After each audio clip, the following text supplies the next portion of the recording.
Dobrodošli v Božičkovi restavraciji. Danes bo pa midva nekaj spekla za najne pomembne goste. Kaj bo že naredila, Maj?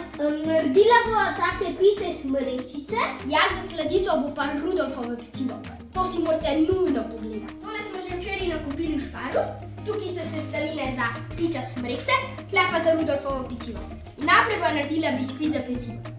Olupila sva banane in jih dobro pretlačila, dodala jajca, sladkor in olje in vse skupaj dobro premešala.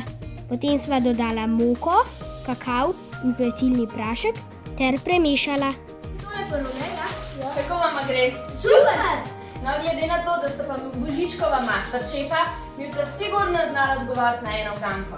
Ajde! S korenčkom na obrazu se smeji, na zasneženem vrtu stoji, ko pa pride topel sonček, se hitro stopi. Kaj je to? Ležak, ja. Ležak. Na sredino. Zdaj pa na vrsti pica. Tole si pa kar z modelčki pomagala. No, poslušajte, imam za vaju še eno uganko. Otroci in starši jo skupaj okrasijo ter jo z lučkami osvetlijo, da jo Božiček lahko najde, ko vsi spijo.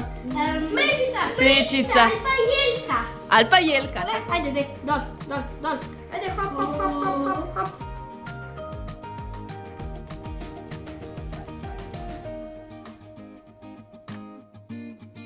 Še koruzo za lučke?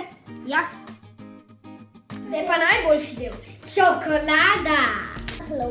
Lahko, ljubice, seveda lahko. Čakaj, preden videa tole do konca okrasita. Kaj pa je tole? Lepo je zavito, notri nekaj zanimivega je skrito. Božiček jih med pridne otroke razdeli, kot smrečica se jih vsaka razveseli. Darila, ja.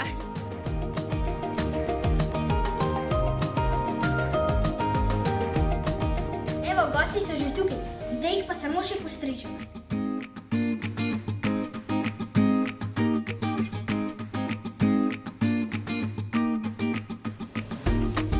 Lepe praznike! Adijo!